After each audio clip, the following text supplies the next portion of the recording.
E aí pessoal, nosso papo de hoje vai ser sobre microserviços. Essa palavrinha que já tá em moda aí já faz um certo tempo, mas que ainda pode dar dúvida em algumas pessoas. Então nós temos aqui os dois principais tipos de arquitetura quando a gente está falando de microserviços, que é o monolito, que a gente pode considerar como a aplicação tradicional que a gente sempre fez. O monolito, ele tá tudo ali dentro, todas as partes dele estão ali dentro. O que eu quero dizer com isso? Por exemplo, imagina que a gente tem aqui uma loja virtual e a gente tem aqui o cadastro de usuários, representado aqui por essas duas pessoinhas. Temos a parte lá de catálogo e carrinho de compras. Temos a parte de pagamento e temos a parte que controla estoque para saber se ainda tem um produto para vender ou coisa do tipo. No monolito, eles estão todos juntos numa mesma aplicação. A aplicação é uma só e eles conseguem conversar entre si.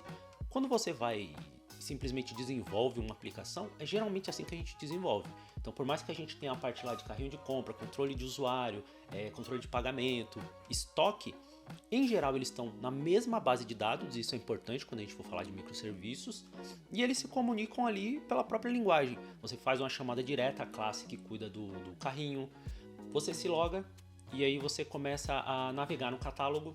Quando você clica, ele coloca no seu carrinho de compra. Esse carrinho de compra já acessa ali a parte de estoque para ver se tem aquilo. No momento que você dá um fechar o carrinho, ele já aciona o pagamento. O pagamento já informa que está pago. Tudo ali dentro. Então você vai chamando uma classe, chama a outra. A classe de usuário pode consultar a classe do pagamento, a classe do carrinho pode consultar a classe do estoque e, obviamente, cada uma delas vai até o banco de dados e verifica, pois como eu já falei, o banco de dados em geral é um só. Já na estrutura de microserviços, isso tudo muda. Na estrutura de microserviços, cada quadradinho desse é um serviço. Quando eu falo um serviço, é uma aplicação mesmo, é um programa fechado, completo, do início ao fim, incluindo um banco de dados específico. Então, quando você está no microserviço, agora imagina que a nossa loja ela está estruturada como microserviços. Então, na hora que o usuário vai lá e coloca o e-mail e a senha dele, vai ser consultado num banco específico, num serviço, e aí mais uma vez quando eu falar serviço, pense num programa, num sistema completo, fechado, do início ao fim, independente, isso é muito importante.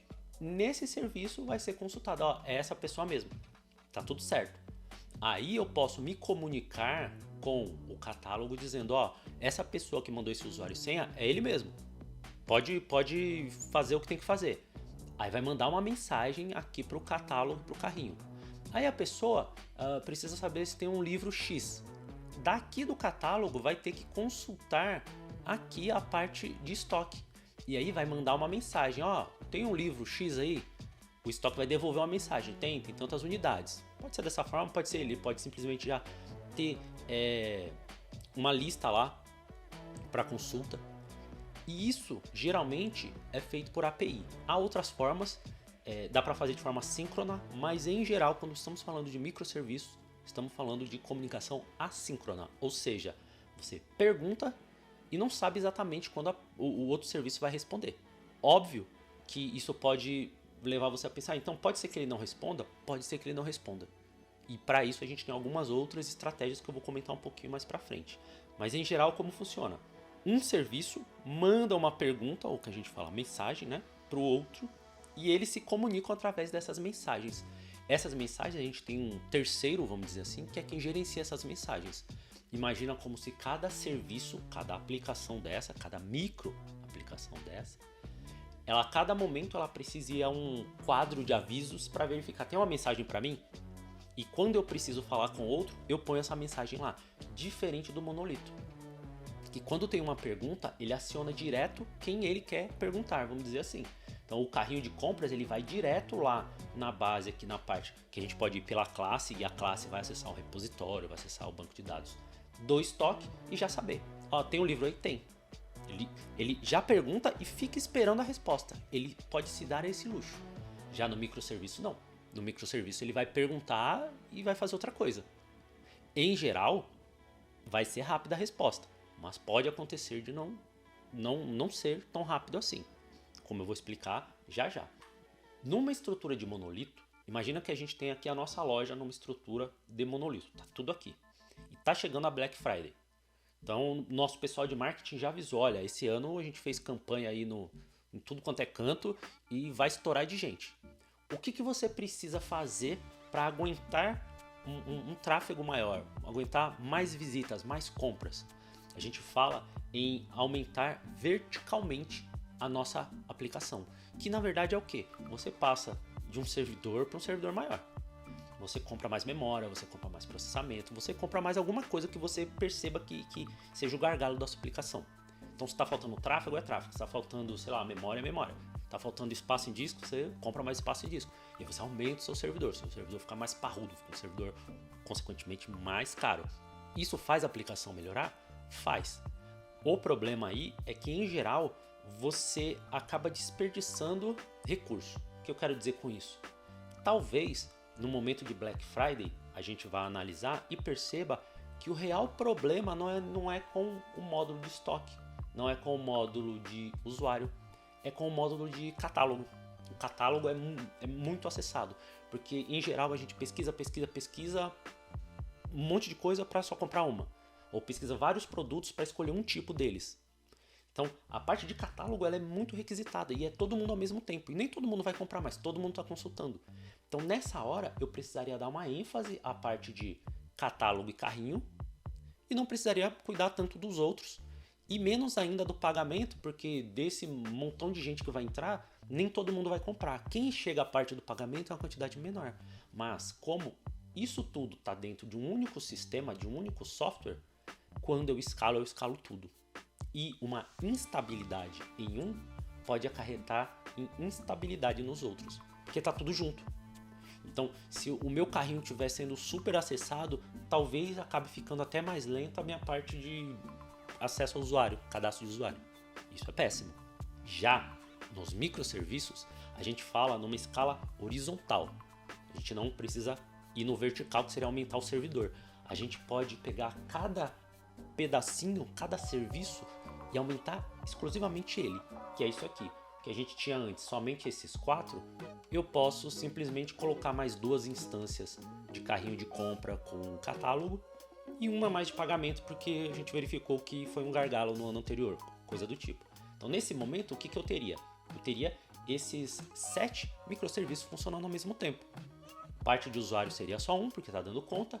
Parte de estoque só uma, porque está dando conta. E eu teria essas 3 partes de carrinho aqui, com catálogo, e mais 2 de pagamento. Pronto. O que acontece? A parte de carrinho aqui, com catálogo, eu consegui aumentar ela sem precisar cuidar da parte de usuário e de estoque. Então, eu coloquei recurso onde eu precisava. Isso é mais barato e muito mais efetivo. A questão é que nem tudo são flores. Do jeito que eu mostrei para vocês, vocês podem simplesmente pensar, bom, mas então eu devo fazer tudo em microserviços. Microserviços é a panaceia, é o que vai resolver todos os meus problemas. E não é. O monolito, ele é excelente. Ele, inclusive, grandes pensadores da nossa área, né, de desenvolvimento de sistemas, ciência da computação, eles recomendam que a gente sempre comece por monolito.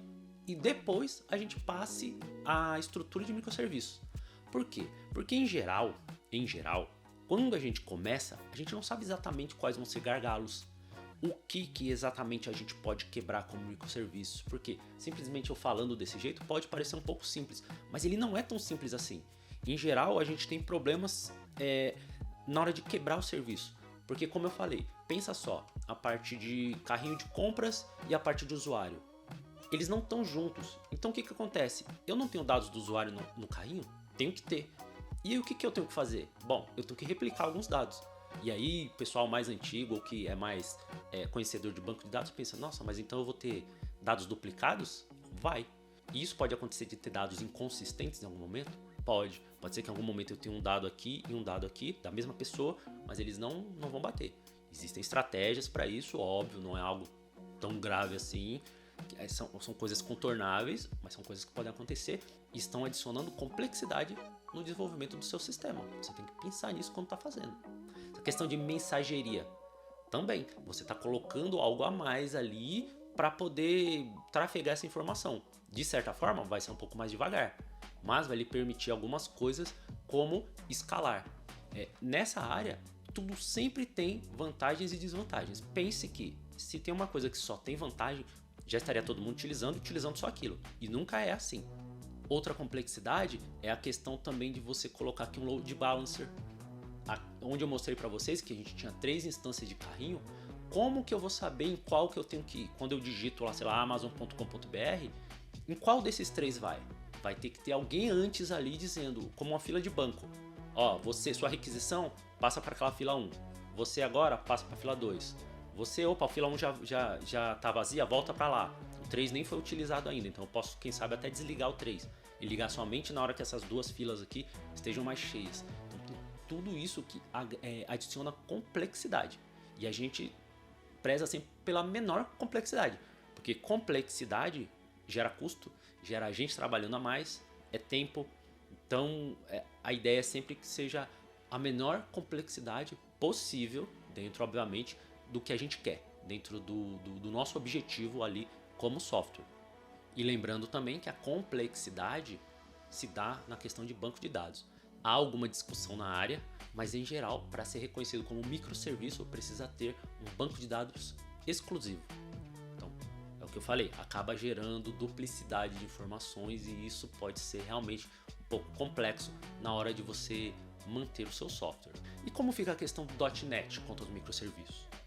É feito de forma transparente, você consegue com o .NET, obviamente, fazer os monolitos, que nós sempre fizemos, e também fazer microserviços. A gente pode trabalhar com Web API, a gente pode fazer pequenas aplicações que conversam entre si, a gente consegue containerizar, a gente consegue colocar em nuvem. Então, quanto a isso, você não precisa se preocupar. Porque, óbvio, quando a gente pega a questão de microserviço serve para todas as linguagens.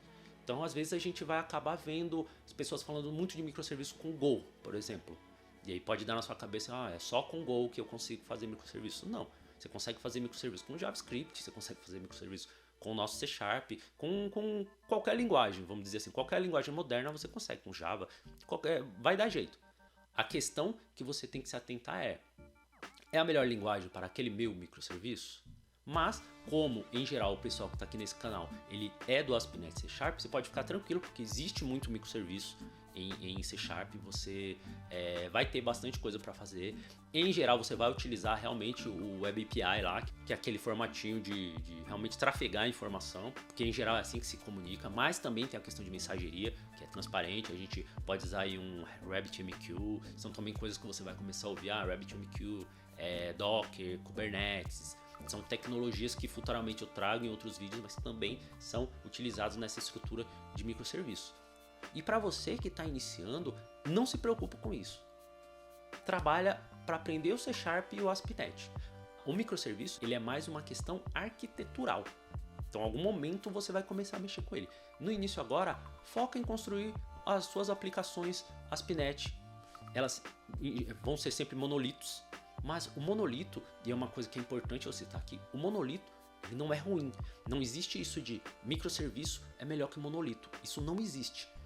São coisas diferentes que servem a propósitos diferentes. E nós temos aí grandes empresas, eu acho que o mais conhecido, acho que todo mundo já sabe, mas é chovendo molhado, mas é o Stack Overflow. O Stack Overflow é um grande monolito. E a quantidade de requisições que eles recebem diariamente é absurda. É um dos sites mais frequentados da internet. Todo programador acessa o Stack Overflow. E realmente a quantidade de requisições é muito alta. Eles sequer trabalham em nuvem. Então eles são monolito on-premise, ou seja, não é em nuvem, e roda e são referência aí no setor. Existem muitas outras lojas, inclusive grandes, que trabalham como monolito. Então não fica na cabeça que monolito é pior que microserviço. Não. É óbvio que assim, quando a gente entra na questão de microserviço, tem muita palavra que a gente diz do hype. Tem muita coisa legal para fazer realmente. Então a gente começa a mexer, porque quando a gente vai para microserviço, a gente tem que agregar um monte de outras tecnologias. E isso pra gente que gosta de tecnologia, acaba enchendo os olhos.